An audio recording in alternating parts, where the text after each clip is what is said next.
recorded. And then I will be dropping into our chat the Easy Retro board for you to fill out. Please remember our group engagement agreements. If you don't have, there's a lot of folks in this room. We have a lot to talk about. If you don't have an opportunity to say something, please use that Easy Retro board to provide your information. Everything that everyone says is very valuable, and we really want to have that documented. And then after I drop in the Easy Retro board for that, I'm also going to drop in a survey that you can complete. The Easy Retro board will close after this meeting, so if you want to utilize that, please get your comments in there. If you don't get an opportunity to do that for one reason or another, you can certainly use the survey to provide us information as well, and that will be open for a week after this meeting. And so with that, I'll turn it over to Mitch. Yeah, just to follow up on that.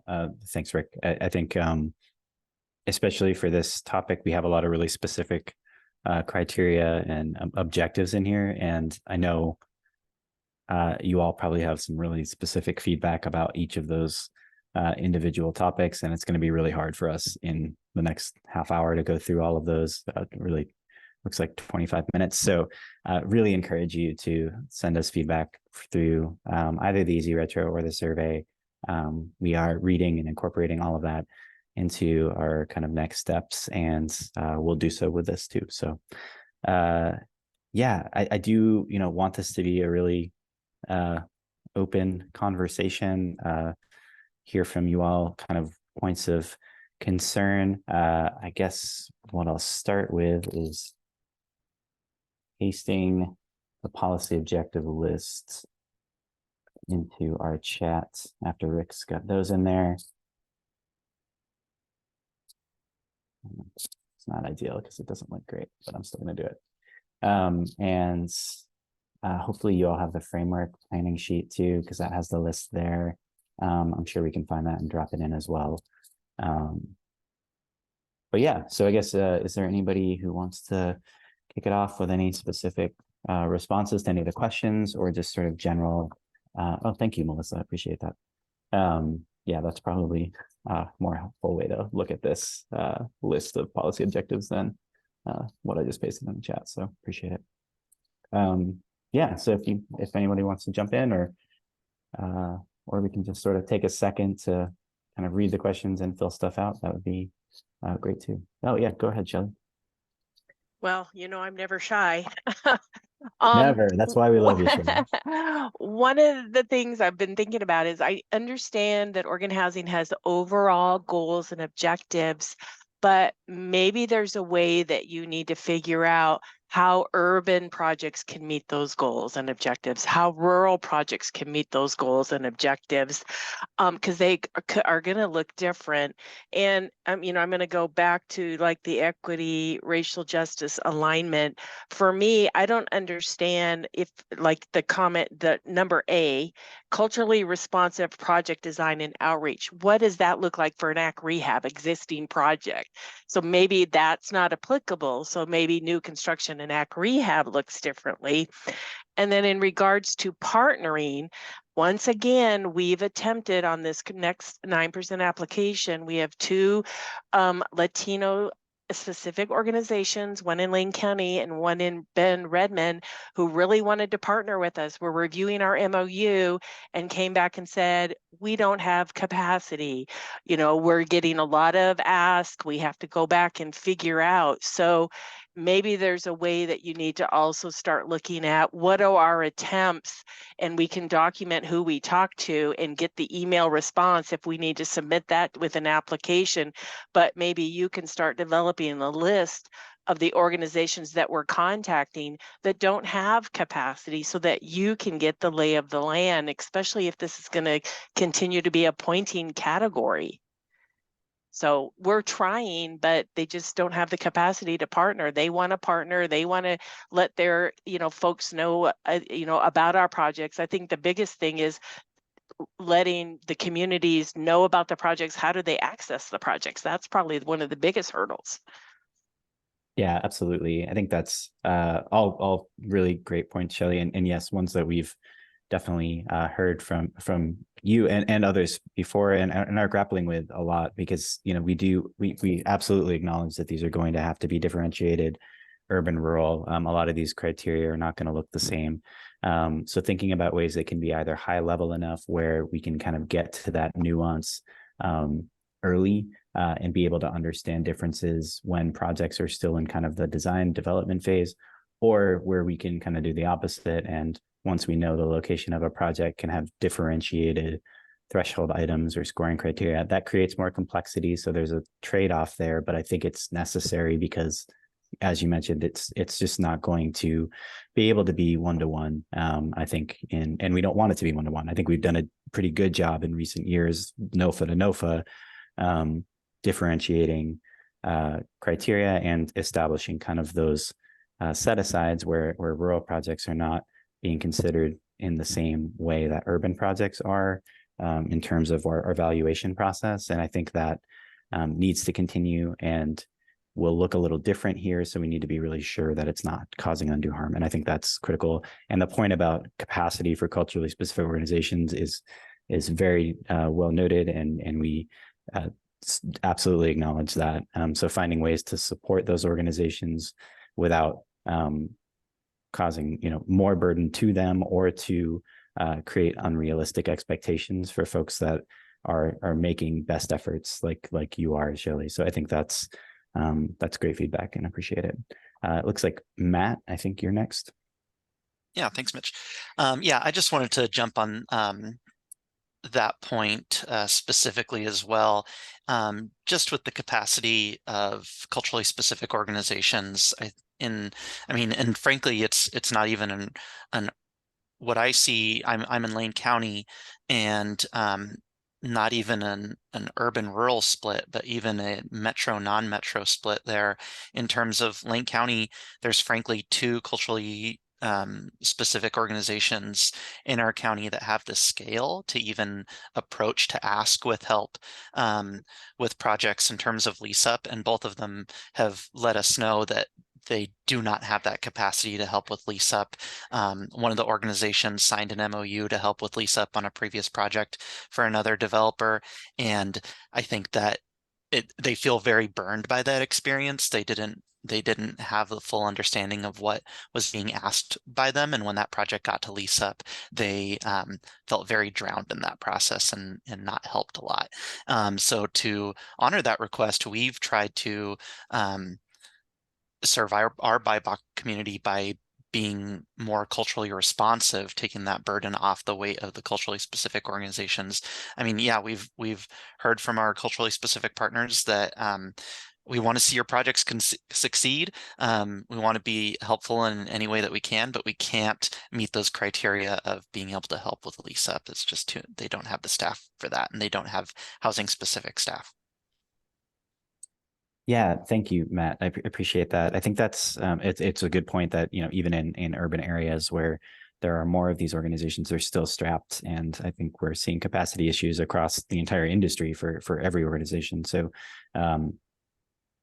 I guess I would definitely ask for, and I know this is not a simple topic that one of you probably has the perfect answer for, but any thoughts on ways that we can effectively prioritize projects or incentivize partnership with these organizations in ways that does not penalize folks for giving best efforts, and ways that we can support them in a way that builds that capacity, I think is critical as well. So really would love any thoughts that this group has, either in survey or retro after, if you want to think about that. But yeah, ways that we can create sort of maybe that minimum expectation, as you're mentioning, Matt, with cultural responsiveness, but a potential boost or some other type of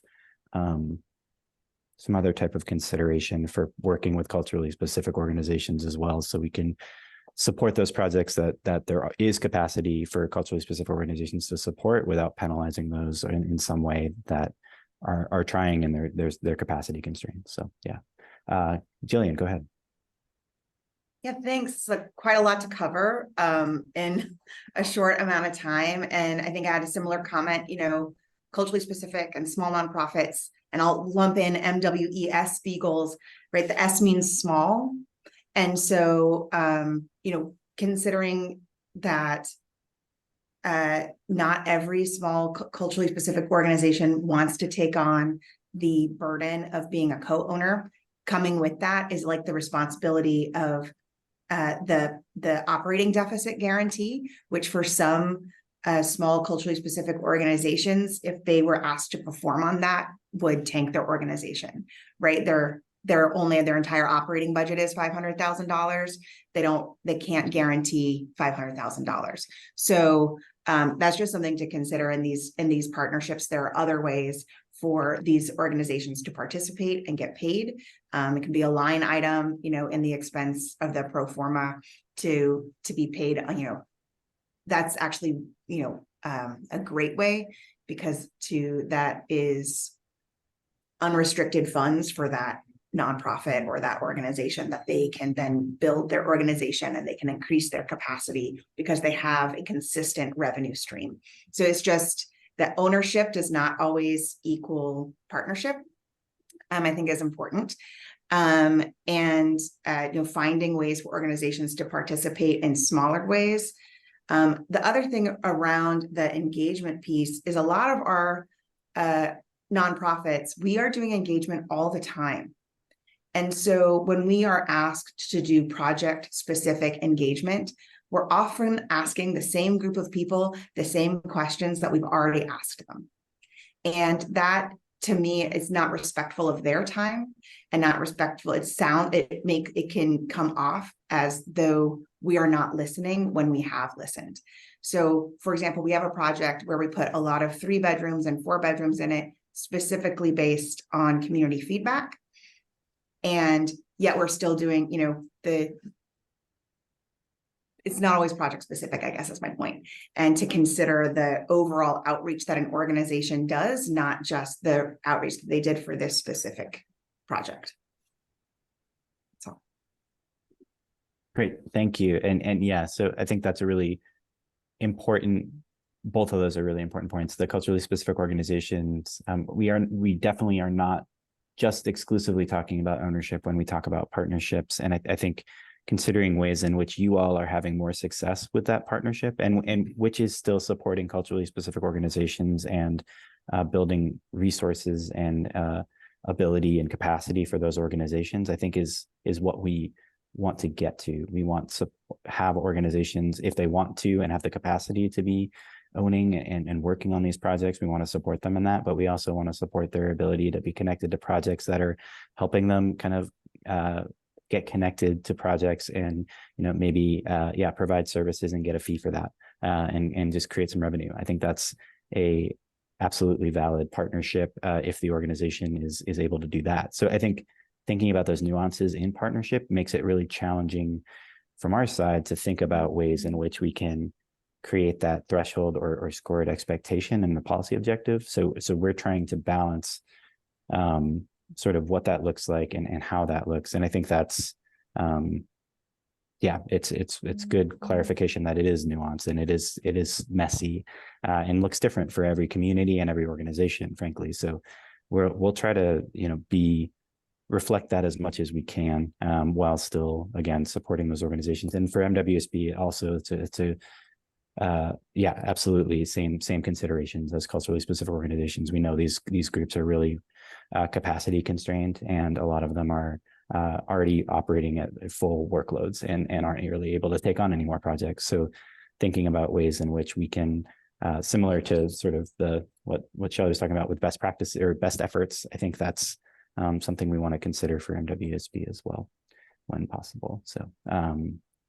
think that so go ahead, Robin. Sorry, I'm doing more talking than I want to.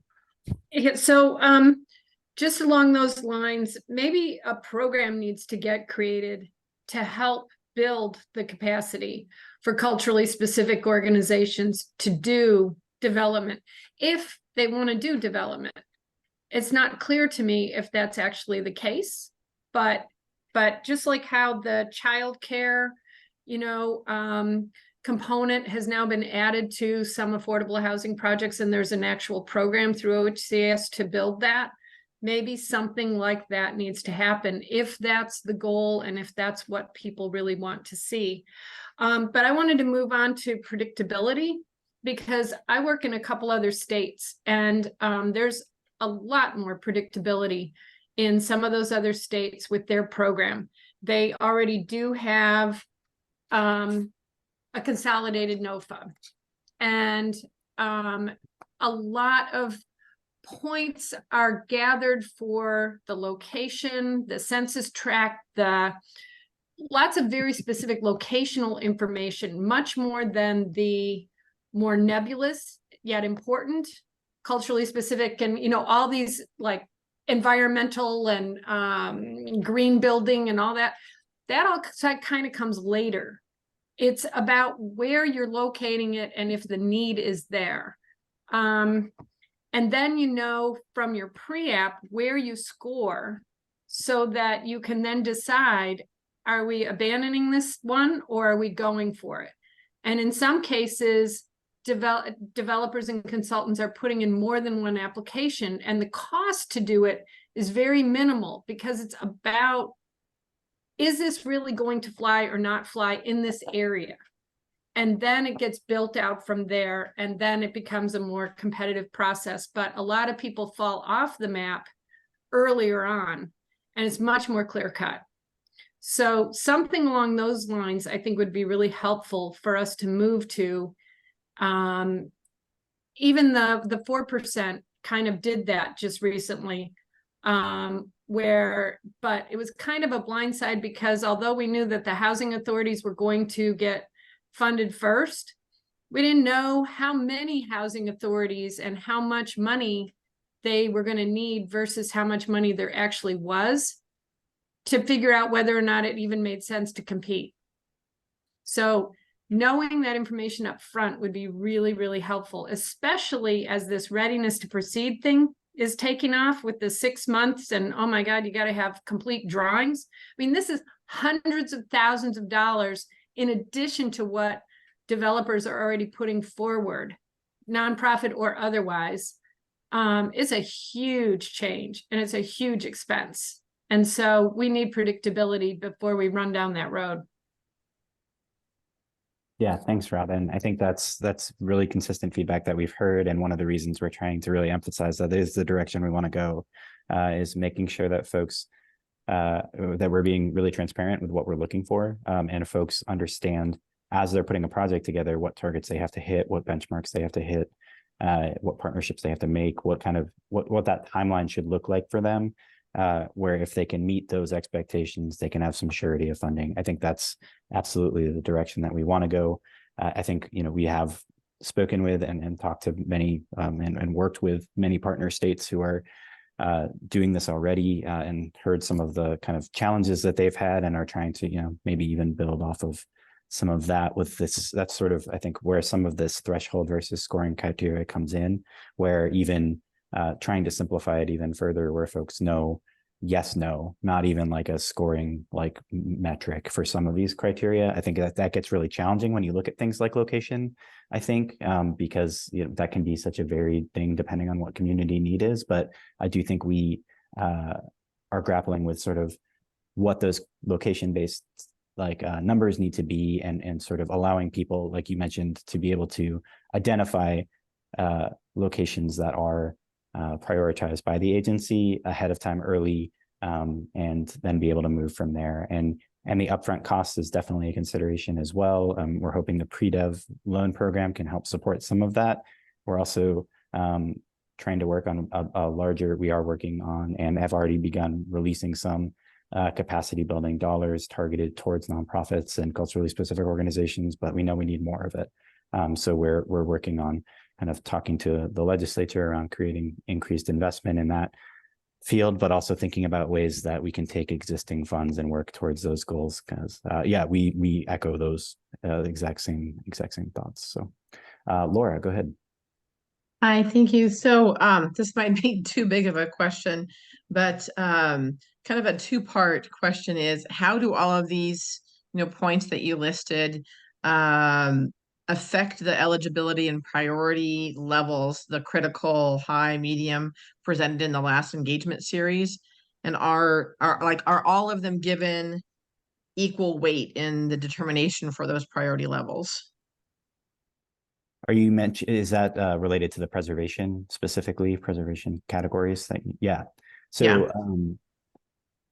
I think I know by definition of the project needs that these criteria are going to look different for new construction. I think, Shelley, you mentioned that too. AC rehab is going to look different than new construction. I think these are going to be considerations, but things like project design engagement, even AMI levels and things along those lines are just going to have to look a little different with preservation projects and for new construction projects. So we will be differentiating them. I think as it relates to those specific priority categories, I think it's a little down the road. So those prioritization categories will be used for projects in the portfolio to get kind of identified in buckets for priorities. And then these are going to be requirements for projects to move forward with funding allocation if they are in one of those priority buckets. I think would be sort of the pathway that I see, but there is still, I think, a lot of conversation to be had about sort of how that process is differentiated in particular. I hope that answers your question. Thank you. Melissa? Hi there, thanks so much. So I made a little note on the Easy Retro board, but just wanting to sort of flag how I think, in our funders focus group, I talked a little bit about the importance of collaborating with local funders around setting policy priorities, because local funding is often contingent on meeting goals that you've put out there and demonstrating that to voters. The governor's strategy is going to require local funding and more of it. And so just kind of putting a flag, like if there's this set of, like, let's just say large unit sizes. I don't see large unit sizes on this. If that became a priority for a local community and they passed a funding measure around that, having some sort of criteria or some sort of prioritization for projects with local funding, whether it's your non-competitive process, first come, first serve, or it's part of the scoring criteria, could support that sort of like collaborative aspect without having to constantly change the criteria. So that's maybe a path forward for alignment there that doesn't just look like local jurisdictions then not being able to meet local needs because their projects can't get additional funds. Yeah, great point. I think generally how we intersect with local communities now is challenging because we have all these different NOFAs with different priorities. And I'm hoping that this kind of consolidated process will allow us to be more flexible and really meet community need first. And I want these priorities to reflect community needs. So if your community has identified that family-sized units are really critical, I think that might fit into one of these responsive to community need factors, right? Setting that bar high enough where folks can respond to and say, in Metro, there is funding that's been identified specifically for family-sized units, and then that meets that threshold idea of responsive to community need because their project was designed to be connected to that funding source and responsive to that community identified need. I think that's really, we want to keep it broad enough where it's able to be inclusive of a lot of different communities and responsive to community need, but also predictable still, so that it's not a question of, well, what is the community need in my area and what do I need to do to actually meet that threshold?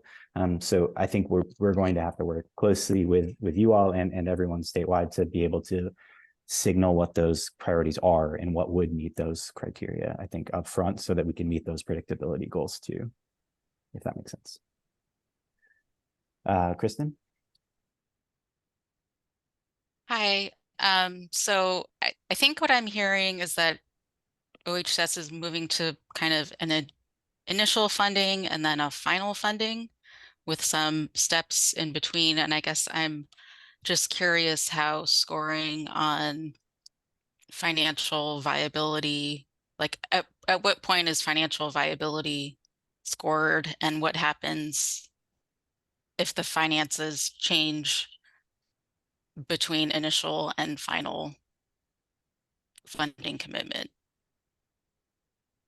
Yeah, good question. I think that's one of the questions was specific to just that, where we want to know from you all, where do some of these key policy objectives make the most sense to be looked at as a threshold item. We understand that, if we're asking for early financials, they are early financials by definition, and they're the expectation that they're going to change is there. So before we start holding people accountable and holding them to some of those financials, where does that line get drawn for your projects that you see?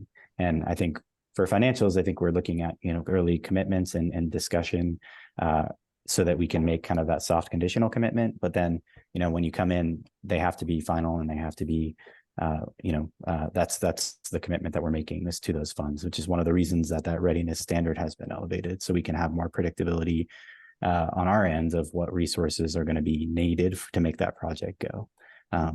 Yeah, I think we would love feedback on that. I think that's Yes. an important question that we're trying to wrap our heads around. Like, when is it that we should have real numbers, or what does that initial number look like? How real are those? How much should they